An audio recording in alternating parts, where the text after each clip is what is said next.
Assalamualaikum warahmatullahi wabarakatuh. Selamat pagi anak-anak, bersua lagi pada pembelajaran online. Tentunya tetap semangat karena dengan semangat kalian akan menjadi anak yang hebat. Jangan lupa giat sholat 5 waktu, giat PHBS agar imun kalian luar biasa. Hari ini jangan lupa pula bersenang-senanglah karena kita akan belajar dengan menyenangkan. Sebelum belajar, baiklah kita awali dulu dengan bacaan basmalah bersama-sama. Bismillahirrahmanirrahim. Pagi ini kita akan belajar tema 7 kepemimpinan, subtema 2 pemimpin idolaku muatan bahasa Indonesia. Tujuan pembelajarannya, yang pertama, siswa mampu menggali isi teks pidato yang didengar dan dibaca. Tujuan selanjutnya, menyampaikan pidato hasil karya pribadi dengan menggunakan kosakata baku dan kalimat efektif sebagai ungkapan diri. Kita masuk ke materi menyusun teks pidato. Kapan kita perlu belajar pidato? Di pembelajaran sebelumnya, intinya pidato itu bagaimana kalian bisa menyampaikan pendapat kalian di depan umum secara lisan. Nah, anak-anak, setelah di SD sampai ke jenjang berikutnya, tentunya setelah dewasa nanti maka kalian akan sering belajar dan belajar untuk pidato. Agar bisa melakukan pidato dengan baik, tentunya agar lebih percaya diri saat berpidato maka perlu menyusun teks pidato terlebih dahulu. Selanjutnya ayo kita simak bareng-bareng tentang bagaimana susunan atau menyusun teks pidato. Yang pertama yaitu salam pembuka. Di salam pembuka itu berisi salam sapaan seperti Assalamualaikum warahmatullahi wabarakatuh, selamat pagi, selamat siang, selamat malam. Nah, ini adalah salam pembuka. Kemudian ke pendahuluan. Di pendahuluan itu membahas permasalahan yang akan disampaikan secara umum, tentunya sesuai dengan tema yang dibawakan. Yang ketiga yaitu isi atau inti teks pidato. Membahas topik pidato secara lengkap, misalkan bisa berisi ajakan, motivasi, seruan sesuai dengan tema yang kita bawakan. Yang keempat adalah penutup. Penutup ini berisi rangkuman topik yang dibahas pada saat kita berpidato.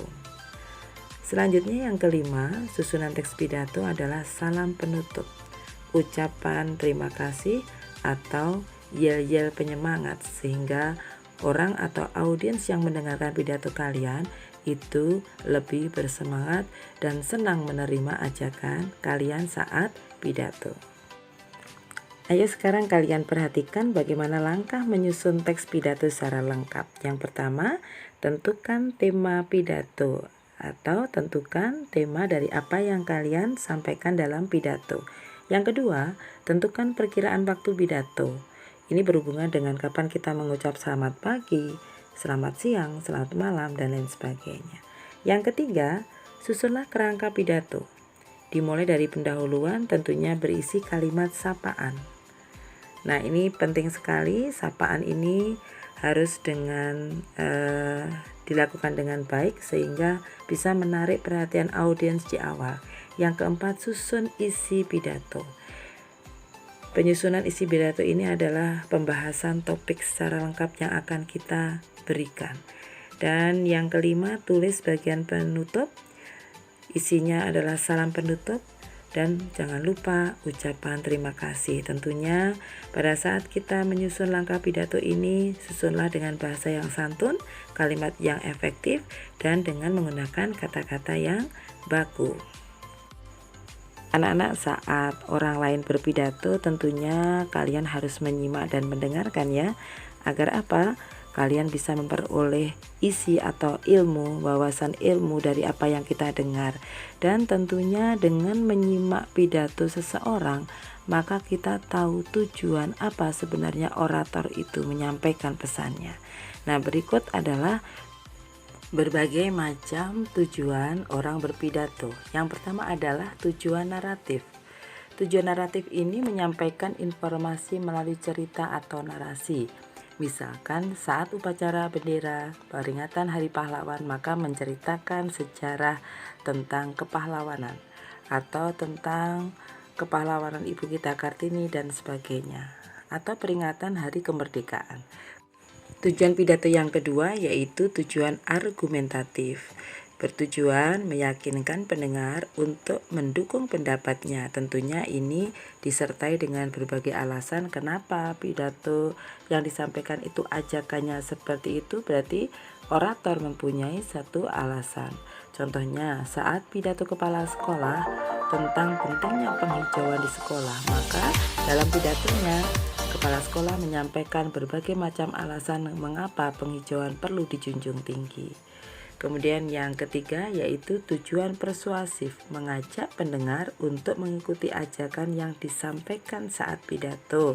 Misalkan ajakan untuk bebas sampah plastik, ajakan untuk hemat energi, ajakan untuk PHBS. Masih banyak lagi ajakan yang bersifat positif.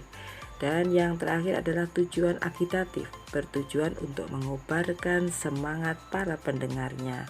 Nah, seorang orator ketika mempunyai tujuan agitatif maka dia mempunyai satu karisma tersendiri, sehingga dengan yel-yelnya, dengan isi pidatonya dia mampu untuk menarik simpatisan atau menarik perhatian para audiensnya.